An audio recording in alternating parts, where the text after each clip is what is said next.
ओम श्री गणेशाय नमः। सर्वमंगल मांगल्ये शिवे सर्वार्थ साधके शरण्ये त्र्यंबके गौरी नारायणी नमोस्तुते। भगवती महालक्ष्मी। नारद जी ने कहा, भगवान, मैं धर्मराज और सावित्री के संवाद के मूल प्राकृति भगवती भुवनेश्वरी तथा निर्गुण स्वरूप गायत्री का निर्मल जश सुन चुका। अब मैं भगवती लक्ष्मी का आख्यान सुनना चाहता हूँ। भगवान नारायण कहते हैं, ब्राह्मण, प्राचीन समय की बात है। सृष्टि के आदि में परब्रह्म परमात्मा भगवान श्री कृष्ण के वाम भाग से रास मंडल में भक्ति श्री राधा प्रकट हुई।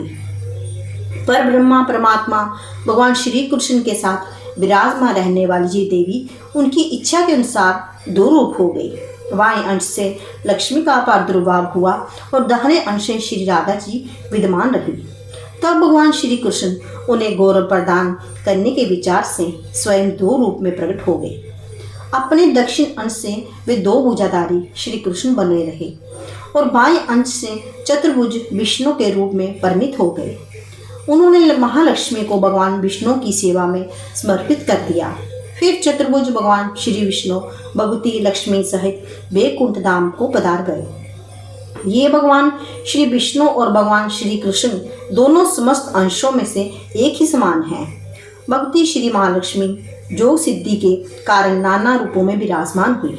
संपूर्ण सौभाग्यों से संपन्न होकर महालक्ष्मी के नाम से प्रसिद्ध ही वैकुंठ धाम में निवास करने लगी। पताल में उनका नाम नागलक्ष्मी और राजाओं यहाँ राजलक्ष्मी हुआ। गृहस्थों में ये गृहलक्ष्मी के नाम से पूजित हुई। मुने, सर्वप्रथम भगवान नारायण ने वैकुंठ धाम में इन महालक्ष्मी की पूजा की। ये संपूर्ण ऐश्वर्यों की अधिष्ठात्री देवी है। इन्हें समस्त संपत्तियों का साक्षात विग्रह कहा गया है। नारद जी ने कहा, भगवान, महालक्ष्मी भगवान नारायण की प्रिया होकर सदा वैकुंठ में विराजती है।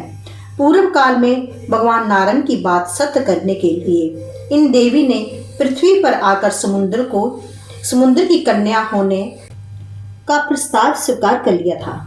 तब ये समुद्र की कन्या कैसे बनी? मुझे ये प्रसंग सुनने की कृपा कीजिए। भगवान नारायण कहते, नारद, पूर्व समय की बात है। दुर्वासा के शाप से भक्ति श्री इंद्र के पास चली गई। लक्ष्मी ने स्वर्ग का त्याग करके कुपित हो दुख के साथ वैकुंठ के लिए प्रस्थान कर दिया। नारद, वे वहीं गई और महालक्ष्मी ने अपने रूप का संवरण कर दिया। इस समय संपूर्ण देवताओं के शोक की सीमा न रही। वे परम दुखी होकर वैकुंठ पधारे। वहां भगवान नारायण विराजमान थे। पुराण पुरुष भगवान श्री हरि की आज्ञा मानकर वे सर्व संपत्ति से रूपा अपनी कला से समुद्र की कन्या हुई। देवताओं और दैत्यों ने मिलकर क्षीर सागर का मंथन किया। उससे महालक्ष्मी का प्रादुर्भाव हुआ। उस अवसर पर उन प्रसन्न वंदना देवी ने देवताओं को वर दिया और क्षीर सागर में शयन करने वाले भगवान विष्णु को वरमाला अर्पण कर ये वे स्वयं उन्हीं के पास चली गई। नारद ने पूछा, ब्राह्मण, ब्रह्मनिष्ठ और तत्वज्ञ मुनिवर दुर्वासा ने कब, क्यों और किस अपराध के कारण इंद्र को शाप दे दिया था? भगवान नारायण कहते हैं, नारद, प्राचीन काल की बात है। मुनिवर दुर्वासा जी वैकुंठ के कैलाश के शिखर पर जा रहे थे। इंद्र ने उन्हें देखा। मुनि का शरीर ब्रह्म तेज से प्रदीप्त हो रहा था। वे वेदांग के परगामी असंख्य शिष्यों उनके साथ विद्यमान थे। उन्हें देखकर इंद्र ने मस्तक झुकाकर प्रणाम किया। तब शिष्यों सहित मुनिवर दुर्वासा ने इंद्र को शुभ आशीर्वाद दिया। साथ ही भगवान विष्णु द्वारा प्राप्त मनोहर परिजात पुष्प भी उन्हें समर्पित कर दिया। राजश्री के गर्भ से गर्वित इंद्र ने जरा, मृत्यु एवं शोक का विनाश करने वाले तथा मोक्षदायी उस पुष्प को लेकर अपने ऐरावत हाथी के मस्तक पर रख दिया। इंद्र ने इस दिव्य पुष्प का परित्याग कर तिरस्कार किया। ये जानकर मुनि दुर्वासा के रोष की सीमा न रही। उन्होंने क्रोध से बढ़कर शाप देते हुए कहा। मुनिवर दुर्वासा बोले, अरे राजश्री के अभिमान में प्रमत्त होकर तुम क्यों मेरा अपमान कर रहे हो? तुम्हें मैंने वही परिजात पुष्प दिया।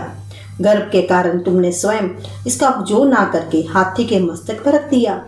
इंद्र, तुमने जो अभिमान के आकर भगवान के प्रसाद रूपी परिजात के पुष्प को हाथी के मस्तक पर रख दिया, इस अपराध के फलस्वरूप लक्ष्मी तुम्हें छोड़कर भगवान श्री हरि के समीप चली जाए। मुनिवर दुर्वासा के ये वचन सुनकर देवराज इंद्र उनके चरण पकड़ लिए। भय के कारण उनके मन में घबराहट छा गई। शोकातुर होकर उच्च स्वर में रोते हुए मुनि से कहने लगे। इंद्र ने कहा, प्रभु, आप मुझे माया नाशक ये शाप देकर बहुत ही उचित किया है। अब मैं गई हुई संपत्ति की याचना नहीं करता। आप मुझे कुछ ज्ञानोपदेश करने की कृपा कीजिए। मुनि बोले, देवराज, संपत्ति जन्म, मृत्यु, जरा, शोक और राग के बीच का उत्तर अंकुर है। उसके प्रभाव से अंधा हुआ मानव मुक्ति के मार्ग को देख कर नहीं देख सकता। सत्संग संसार रूपी सागर को पार करने के लिए परम साधन है तथा तत्व को प्रकाशित करने के लिए प्रज्वलित दीपक है। जब अनेक जन्मों के पुण्य एवं तपस्या और उपवास साहजिक होते हैं तब प्राणी को मुक्ति मार्ग की उपलब्धि होती है। ये मार्ग निर्विघ्न और परम सुखद है। ब्राह्मण मुनिवर दुर्वासा का ये वचन सुनकर इंद्र देवराज वीतराग हो गए। मुनि के स्थान से चलकर वे अपने भवन पहुंचे। उस समय उन्होंने देखा उनकी अमरावती पूरी दैत्यों और असुरों से भरी हुई है। ऐसी स्थिति देखकर देवराज इंद्र बृहस्पति के पास चले गए। वे गुरुदेव के चरण कमलों में मस्तक झुकाकर उच्च स्वर में रोने लगे। तदंतर दुर्वासा जी के द्वारा दिए गए शाप के संबंध की सारी बातें इंद्र ने बृहस्पति को बताई।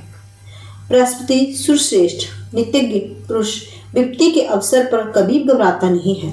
देवराज, जिनकी आज्ञा से इस जगत की सृष्टि हुई है उन भगवान नारायण की तुम उपासना करो। विपत्ति के अवसर पर उन भगवान मधुसूदन का स्मरण जो करता है उसके लिए उस विपत्ति से भी संपत्ति की भावना उत्पन्न हो जाती है। भगवान नारायण कहते हैं, नारद, तदंतर भगवान श्री हरि को ध्यान करके देवराज इंद्र ने बृहस्पति को आगे करके संपूर्ण देवताओं के साथ ब्रह्मा की सभा में प्रस्थान किया। देवगुरु बृहस्पति ने ब्रह्मा जी को सारा वृत्तांत कह सुनाया। उन्होंने देवराज से कहा, ब्रह्मा जी बोले, बस इस समय भगवान श्री कृष्ण ने के निर्माल्य का परित्याग करने के से रोष में आकर भगवती श्री देवी तुम्हारे पास से चली गई है। अब तुम मेरे तथा बृहस्पति के साथ वैकुंठ में चलो। वे मरमा देता हूँ, अतः तुम यह वहाँ लक्ष्मीकांत भगवान श्री हरि की सेवा करके लक्ष्मी को अवश्य प्राप्त कर लोगे। नारद इस प्रकार कहकर वैकुंठ पधार गए। वहां जाने पर उन्हें पर ब्रह्म सनातन भगवान श्री हरि के दर्शन हुए। उन्हें देखकर ब्रह्मा के अनुयायी संपूर्ण देवताओं ने मस्तक झुकाकर प्रणाम किया। आंखों में आंसू भरकर वे परम प्रभु भगवान श्री हरि की स्तुति करने लगे। श्री तो पहले ही उनका साथ छोड़ चुकी थी। ये निस्तेज एवं भयग्रस्त थे। देवताओं को ऐसी दीन दशा में पड़े हुए देखकर भय को दूर करने वाले श्री हरि ने उससे कहा,